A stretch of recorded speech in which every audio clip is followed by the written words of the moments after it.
Good evening and happy Vesper sa ating lahat. Yung topic natin ngayong gabi para sa Vesper sa Project 8 Church ay makita sa chapter 23 ng Counsels on Food and Diet. Ito ay may kinalaman sa flesh meat or eating of flesh meat, yung mga karne. So, God designed for food in the Garden of Eden. Nung binigay niya kay Adam and Eve ay the best food that we can say. Fruits, grains, and nuts. So, kung makikita po natin dito, ay nais ng Panginoon na walang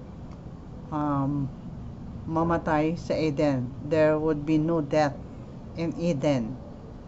Kaya, yung pati ang kanilang mga pagkain ay walang flesh meat na binigay ang Panginoon. And actually, flesh is not designed for food. So, then, the flood came. Nung dumating na yung baha, ay makita po natin na together with those who were saved in the ark were the animals of different kinds. At noted po dito yung mga clean animals at saka mga unclean animals. But before the flood, people ate animals, food, and gratified their lust with so intense that the cup of iniquity was full, and God had to clean the earth of its moral pollution. So, that is by means of a flood. And the first curse, okay, there were three curses that was given to the earth. Ang unang curse o sumpa ay yung the posterity of Adam upon the earth when he disobeyed God. So, ito yung unang sumpa na binigay ng Panginoon sa lupa. Actually, supposed to be kay Adam yon. Pero it was given to the earth, to the ground. And the second curse came upon the ground after Cain slew his brother, ang kanyang kapatid na si Abel. At ang pangatlo, the most dreadful of all the curse, pinakamatinding sumpa na binigay ng Panginoon sa earth or sa ground is nung magkaroon ng flood. So dito makikita natin na God would like to wipe out humanity because of their sinfulness. Pero nakita niya si Noah. And Noah and his family were the only people who were saved. Together with the animals that were taken into, by God into the ark. And after the flood, people ate largely of animal food. Pero suppose na hindi talaga dinesign ng Panginoon na kakainin dapat nila yon. And from the time that they ate flesh food, the number of years that usually man should have shortened. So napaiksi yung buhay ng mga tao. So intemperance in all things, in the antediluvian depravity, ay naging isang factor ito na kung saan may kinalaman sa pagka-intense ng immorality ng sangkatauhan. Israel's failure in spiritual loss. Original diet supposed to be God gave to Adam and Eve the best food ever to mankind. Pero, ang bayan ng Israel is supposed to be na silang magiging example nito ay hindi nila sinunod ang Panginoon. And going out of Egypt, God provided them not with flesh food in the wilderness. Binigyan sila ng manna. Okay, so God rained manna for them that they might eat. And with this, the people began to murmur. Kasi bakit? Hinahanap nila yung mga pagkain nila na nasa Egypt sila, yung mga flesh food and any other cucumbers, leeks, and iba pang mga pagkain na naandun. And they were so engrossed with eating flesh that they murmur against Moses and iba pang mga leaders na nangunguna doon. So that during their stay in Sinai, nung habang sila ay papunta sa Promised Land, there were indications kung ano yung mga clean animals at saka unclean animals sa Leviticus 11. So Israel were permitted to use animal food but under careful restrictions. So swine were prohibited, alam natin yon, walang baboy. And then others is the birds, there were restrictions about the kind of birds and many others. So then sa mga clean animals, they should be in good condition and hindi siya namatay by itself. So hindi pwede double dead. And the well-cared animals, no thorn. Wala silang mga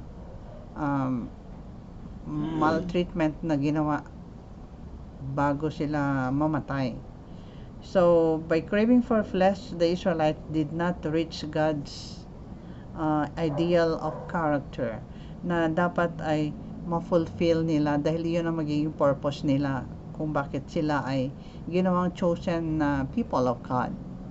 So here in the wilderness, God granted the request nung sila ay nagkaroon ng murmurings, complaining, and they even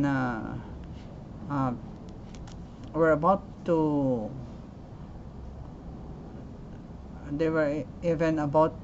kill the leaders.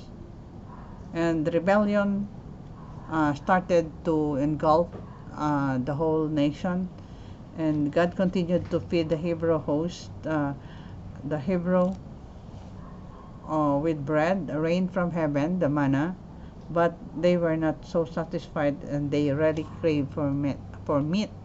And Satan, the author of disease and misery, will approach God's people. Ito rin yung ginagawa ni Satan. Para malapitan niya yung mga tao, they are going to approach them, that they can have the greatest success in the technique that he's going to do, is to control the appetite. And in great measure, na-experiment niya na doon sa Garden of Eden through Adam and Eve. So that when the murmuring soon infected the whole body of the encampment of the people.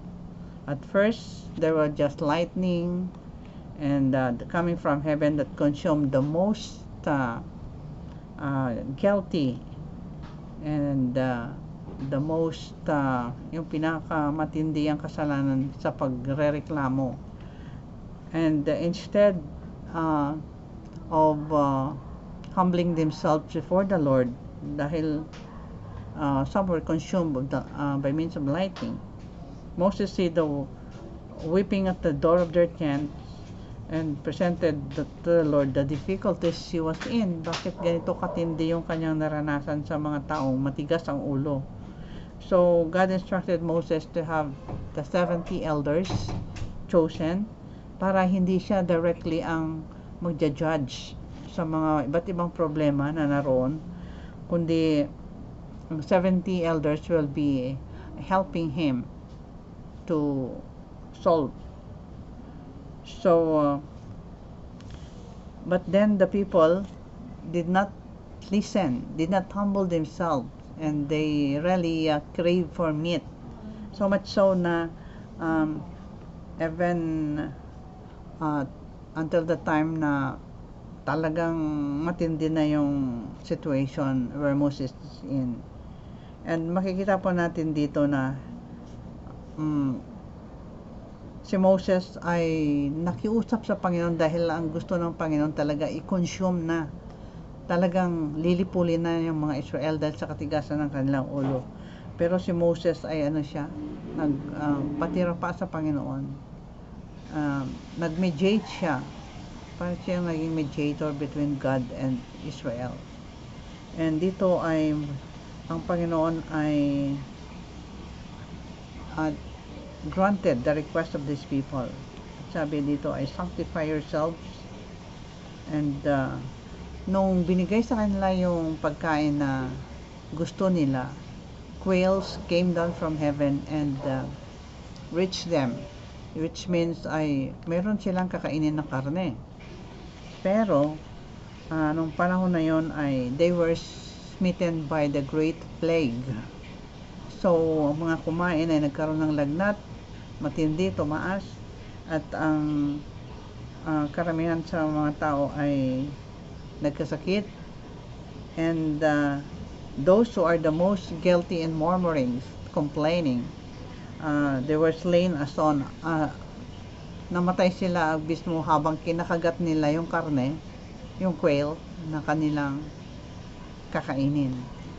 So ganun katindi yung punishment na ibinigay ng Panginoon sa kanila, sa mga mareklamong bayan ng Israel. So kung makikita po natin dito ay pinatawad nga sila ng Panginoon, pero merong tinatawag na consequence of their sin. So God has given this punishment as an example for us. God's purpose for Israel is to bring them into the promised land of Canaan. God would like Israel to be the most established nation of the world. For God wanted them, well, they went out of Egypt, to have or to remain a pure, happy, healthy people in the whole world. So that was God's plan.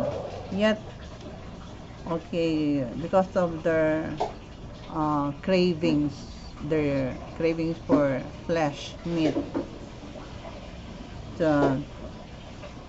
God gave that the food that God had given to Adam, they did not recognize, and to the fact that supposed to be they were to be the most blessed people of the earth, were not, which was the intention of God for them, was not materialized. So the church in general at Battle Creek ay may isang ganitong pangyayari nung hindi nila kinilala yung health reform na introduced ni Ellen White para sa kanila. And the sickness that visited many families in Battle Creek need not have been if they followed, kung sinunod lang nila yung God's guidance through the message of Ellen White about health reform.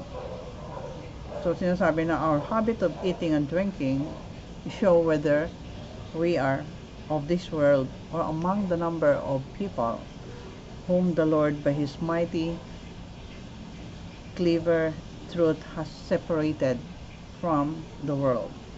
Let not your ministers set an evil examples in flesh eating.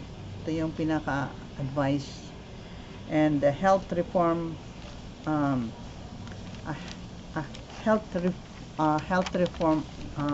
appeal should not be stopped in the church.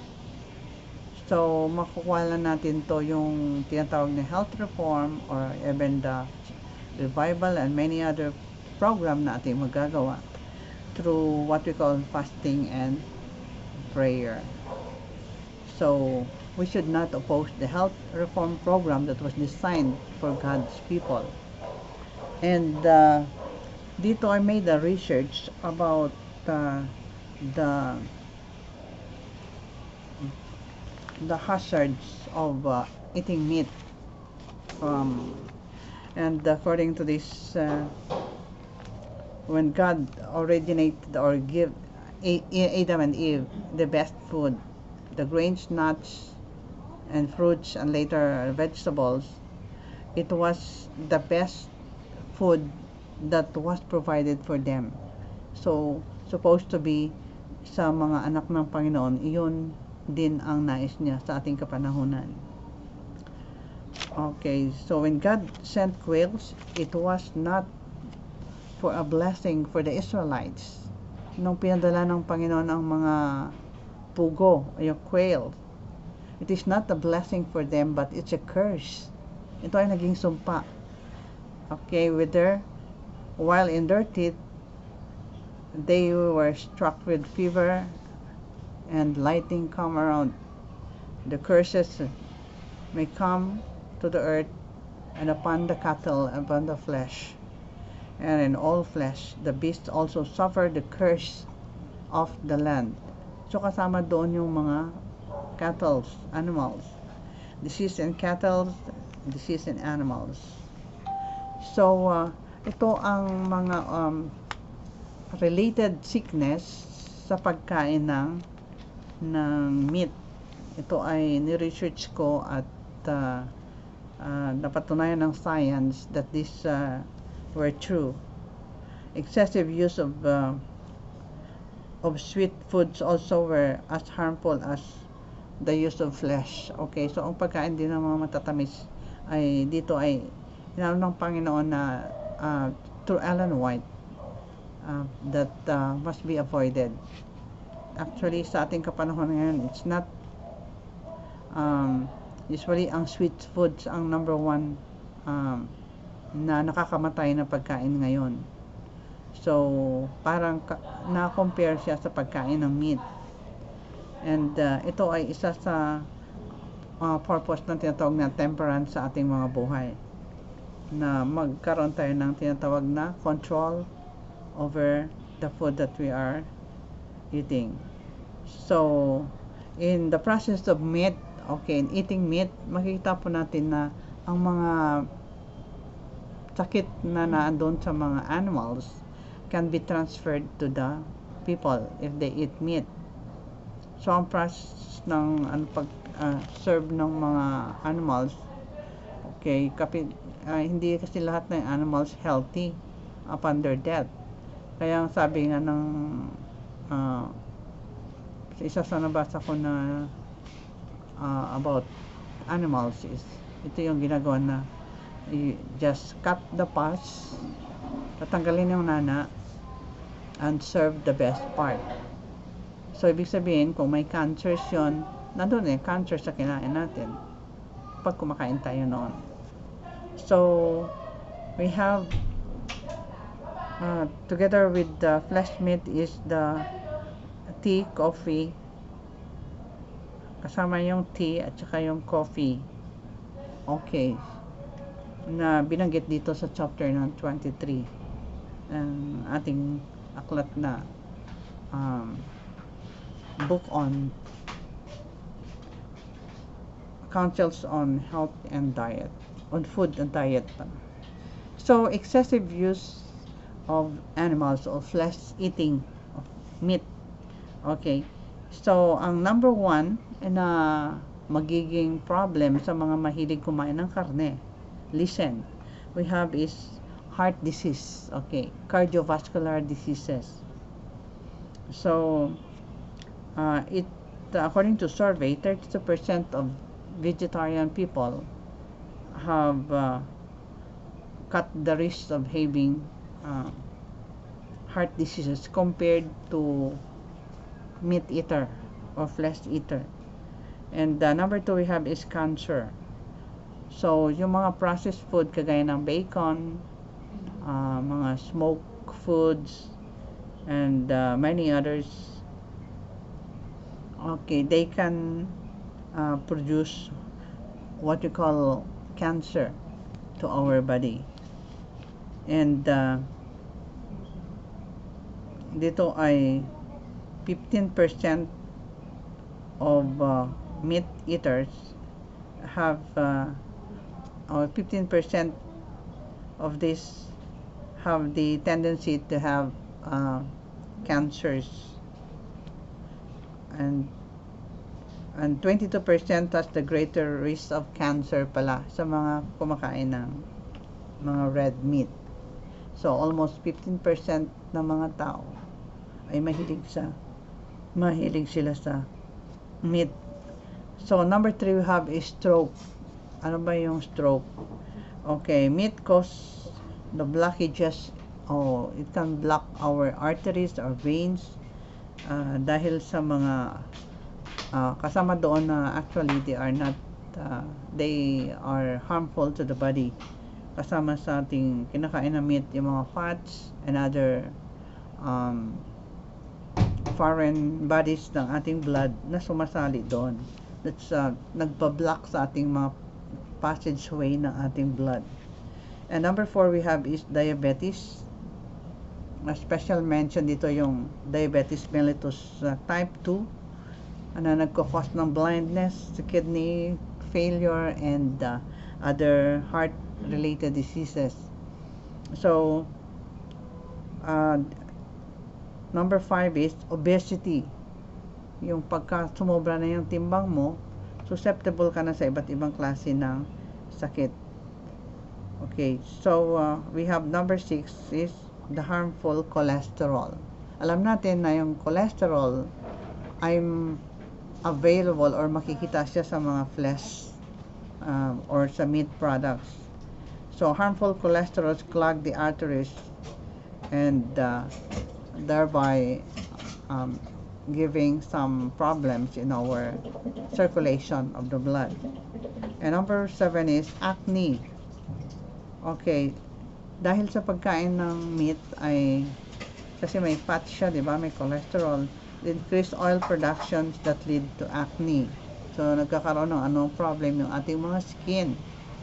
And here we have number 8 is erectile dysfunction sa mga kalalakihan. Usually ang disease na to ay nagkaroon kasi ng decrease of flow of the blood to the brain and to other parts of the body. At the same time, papunta doon sa penis sa mga lalaki. So, nagkakaroon ng tinatawag na erectile dysfunction kapag nasobrahan ka na kumain ng meat. And number 9, we have the Alzheimer's disease. Alam natin yung Alzheimer's disease, yung pagiging makalimutin. So, usually prone to Alzheimer's disease yung mga flesh eaters or meat eaters compared sa mga vegetarians. And number 10 we have is the shorter lifespan. Of course, it was already been studied, and there's so many cases have been proved that the lifespan of vegetarians are higher compared to the meat eaters. So now that we know all about these things, I hope na we will be challenged and by the health reform that Ellen White has given to us at this very moment of time. Sabi dito, bago tayo magtapos, is those who are in the position where it is possible for them to secure a vegetarian diet but choose to follow their own preferences in eating and drinking as they please, will gradually grow careless about the instructions of the Lord as given regarding the other phases of truth. May kinalaman sa health, and they will lose their percepts of what is truth, will surely reap as they have sown. So I hope that we will be blessed by this and be challenged. And thank you very much, and God bless us tonight.